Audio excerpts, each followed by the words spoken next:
Hoy vamos a trabajar la reproducción de los organismos, segunda parte.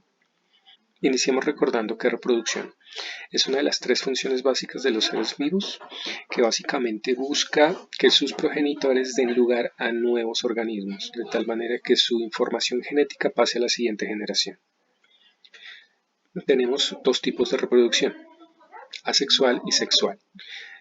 Quiero llamar la atención principalmente por esta diferenciación en que la reproducción asexual no existe un intercambio de material genético y en la reproducción sexual sí existe un intercambio de material genético.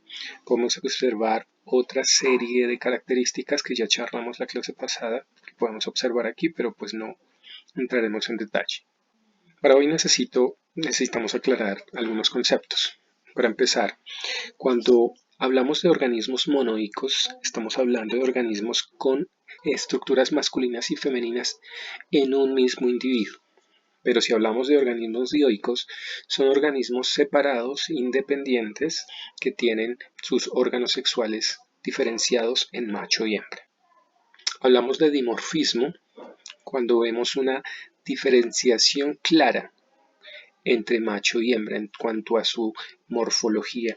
Si vemos ahí varios ejemplos, como el ciervo, que tiene un tamaño corporal mayor, una cornamenta en los patos y en las aves, donde el macho exhibe unos colores vistosos para atraer la atención de la hembra.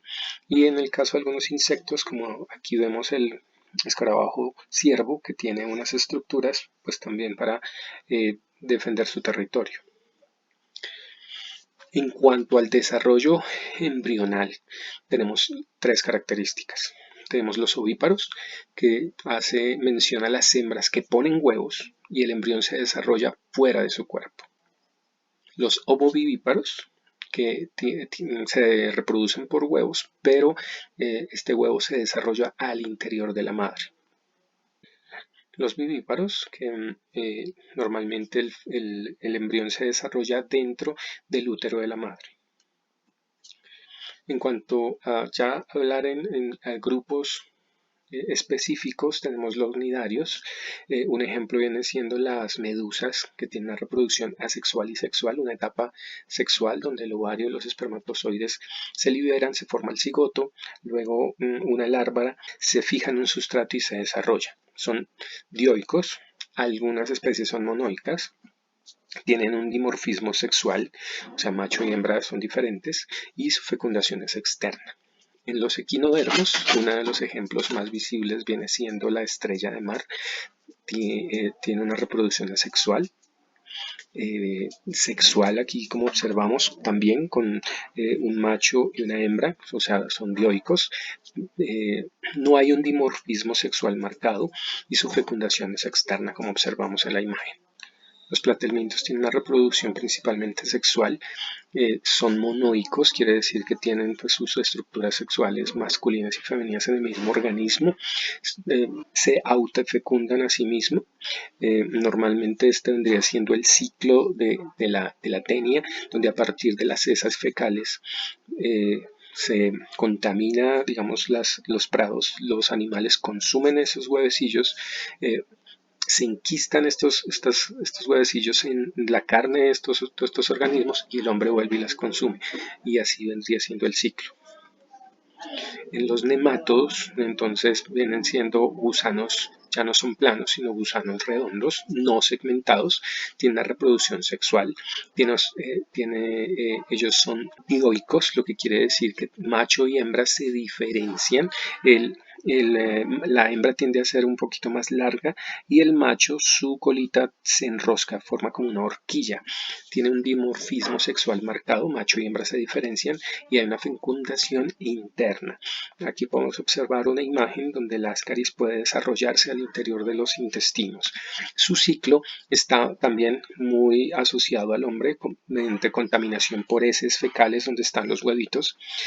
En la tierra se desarrollan, como observamos, y finalmente por vía oral, por agua o alimentos contaminados, llegan nuevamente al intestino. Cuando se desarrolla ya la larva, pasa al torrente sanguíneo, finalmente llega a los pulmones. De los pulmones Ya cuando está completamente desarrollado, sube por la tráquea, llega a la boca y vuelve y cae al sistema digestivo, continuando con su ciclo. En cuanto a los artrópodos, tenemos una variedad de organismos, son todos los organismos de más de 6 patas, tienen una reproducción sexual, son dioicos, donde el macho y la hembra se diferencian también, dimorfismo sexual marcado, y pues la fecundación es interna. En cuanto a los peces también son dioicos, repito, quiere decir que macho y hembra tienen órganos reproductores separados en organismos. Hay un dimorfismo sexual, son ovíparos, quiere decir que se reproducen por huevos, y la fecundación es externa, son dependientes del agua para su reproducción. Igualmente en los anfibios vamos a observar que son dioicos, macho y hembra, separados, lo que quiere decir que hay un dimorfismo sexual, son ovíparos y la fecundación es externa, al igual que los peces, su reproducción depende del agua. En el caso de los reptiles, también son dioicos, tienen dimorfismo sexual, son ovíparos y la fecundación es interna. Dado que su fecundación es interna, entonces el macho ha desarrollado unos protopenes, como observamos en la imagen, que le ayuda a depositar su líquido seminal. Aquí vemos una imagen donde se observan diferentes tipos de protopenes.